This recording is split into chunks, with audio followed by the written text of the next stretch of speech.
Hello class 6. Hope you all have enjoyed your holidays. Now your study time started because your first term examinations are coming. The syllabus of this examination, there are 3 chapters will come. That is chapter number 2, chapter number 5 and chapter number 8. We have completed chapter number 2 and 5. And we will continue our chapter number 8, Internet Online Surfing. Let's start. First, online shopping. What is the online shopping? As you know, most of the people are doing online shopping. They are searching for the things which they required and they will shop from the online shopping. They purchase their things from the online stores. That online shopping is a form of electronic commerce that is also known as e-commerce, which allows consumers to directly buy goods or services from a seller over the internet using a web browser or a mobile app. Now there are, as you know, that there are some advantages and some disadvantages also. So first we will discuss about the advantages of online shopping. It saves time and efforts because when we will get time, that time we can see the web pages and the things which we want, and we can don't waste our time. Now convenience of shopping at home. Next is wide variety range of products are available on internet.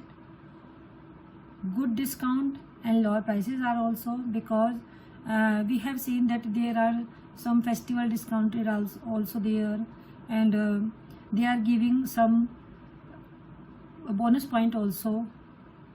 Get detailed information of the products.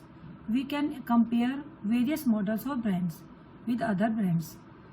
No pressure shopping.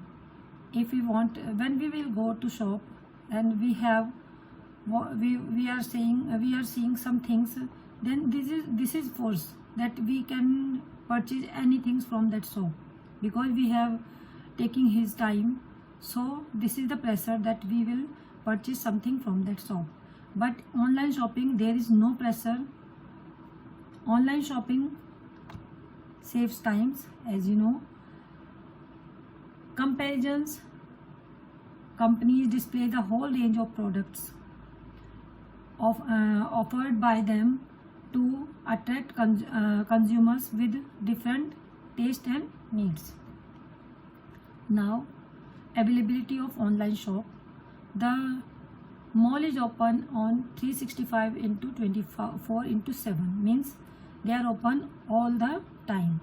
So time does not act as a barrier wherever the vendor and buyers are. We can purchase at any time on online.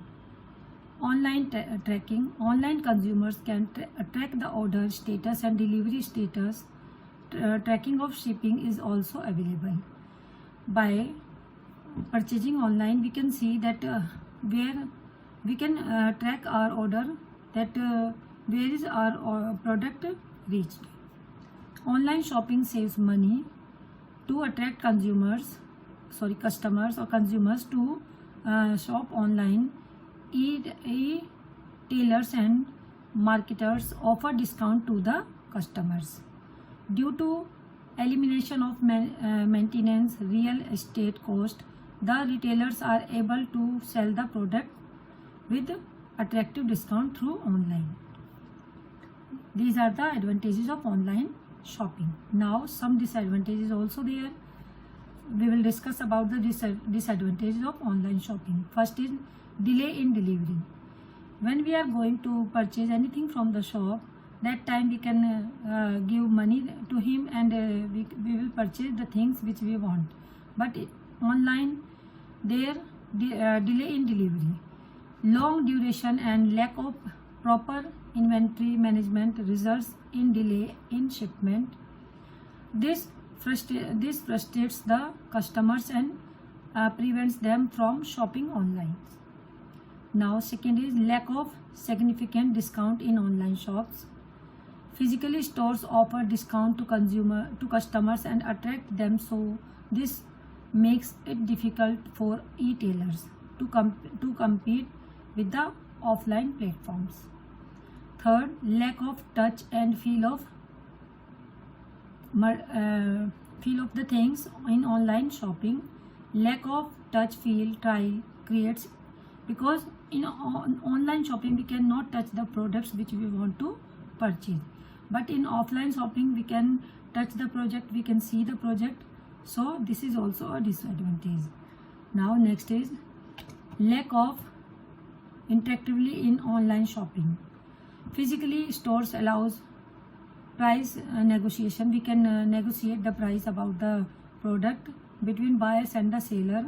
The showrooms, sales attend representative provide personal attention to customers and help them in purchasing goods. But online shopping we cannot get this type of facility. Lack of shopping experience.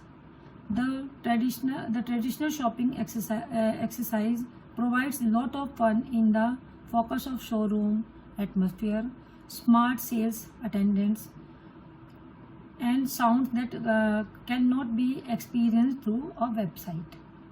Lack of close examinations in online shopping. A customer has to buy a product without seeing actually how it looks like. We cannot see the product how it will be look. Customers may click and buy some product that is not really required by them. The electronic images of a product are sometimes misleading. Now, frauds in online shopping. Sometimes there is disappearance of shopping site itself. In addition to above, the online payments are not much secured. So it is essentially for e-marketers and retailers to pay attention to this issue to boost the growth of e-commerce. Now, online shopping operations generally fall into one of 6 meta categories. Now, how can we give the money to the retailers? There are some categories. First is credit, debit, prepaid card payments.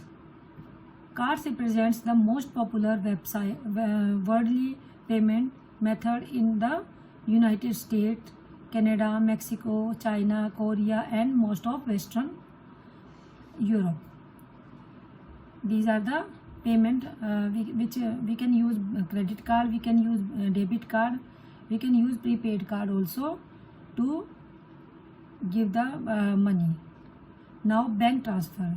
Some e-commerce websites prefer to instruct their customer to make bank transfer directly their accounts, often using IBAN number. We can use IBAN number, and by this we can transfer the money by the bank transfer. Now, e-wallet. It is also a payment mode. E-wallet requires customer and merchants to sign up and creates account, then deposit and withdraw money from linked bank accounts.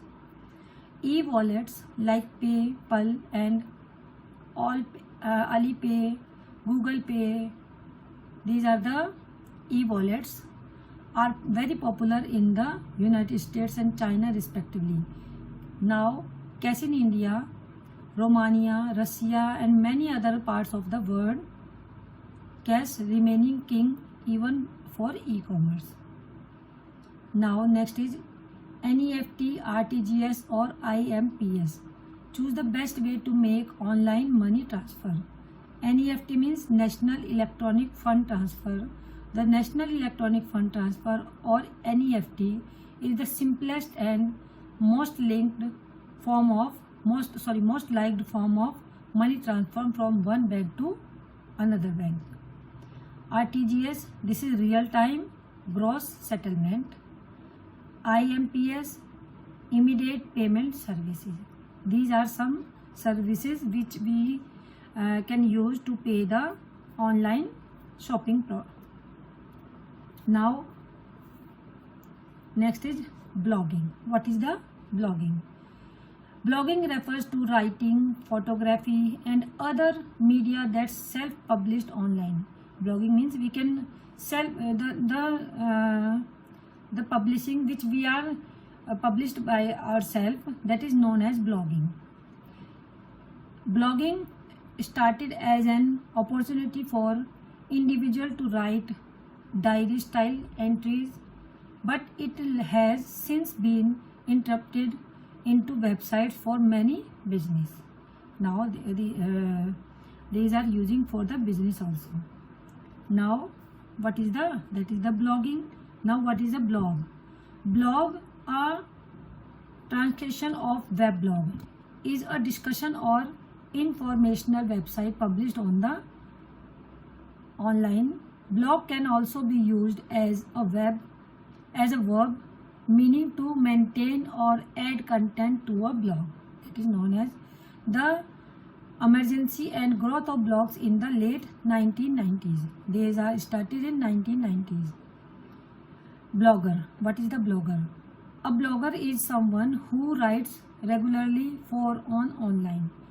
The person who is writing online regularly, that is known as the blogger. Online journal or websites.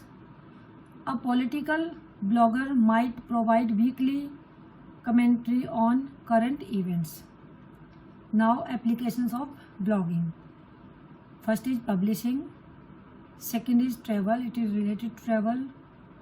Beauty. The blogger also using write about the beauty products and beauty tips also. Entertainment.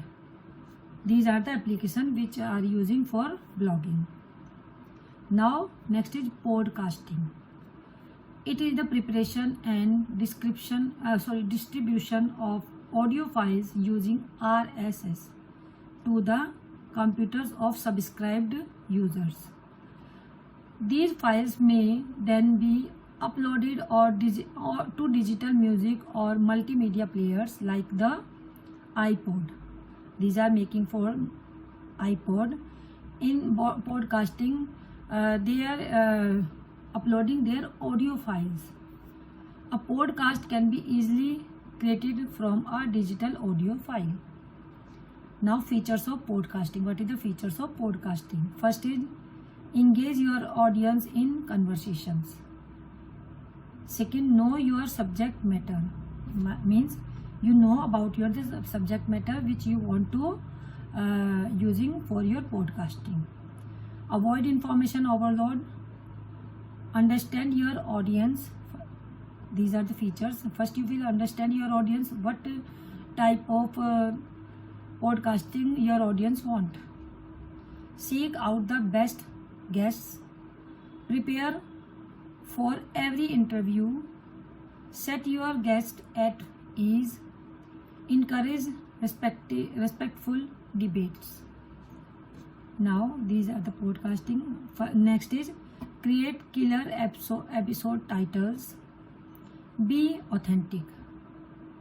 At the end of the day, they tune into hear your audience voice and to relate to all that you have to share with them.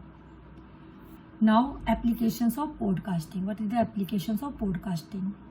There are 5 key benefits regarding the use of video podcasts for students. First is students can control the pace of their own studies. By the podcasting, student can control, they will see only the matters which are related to their studies. Increase in motivation. Podcasting applications also motivate the students and other people also. Improvement in study habits. Positive impact on testing skills. They are giving the positive results by testing skills. Does not reduce class attendance. They will not reduce the class attendance of our students. So podcasting is also very important for the students, these are the chapter internet online surfing. We have completed this chapter now. In my upcoming video, I will explain you, and we will start some revision portion also. If you have any problem, then you can ask me through mail, and you will complete your work on time, because you know that these 3 chapters will come in your first term exam. So you will prepare these chapters only. If you have any problem related to these chapters, you can ask me through mail. Complete your work on time and submit your work on time. Thank you.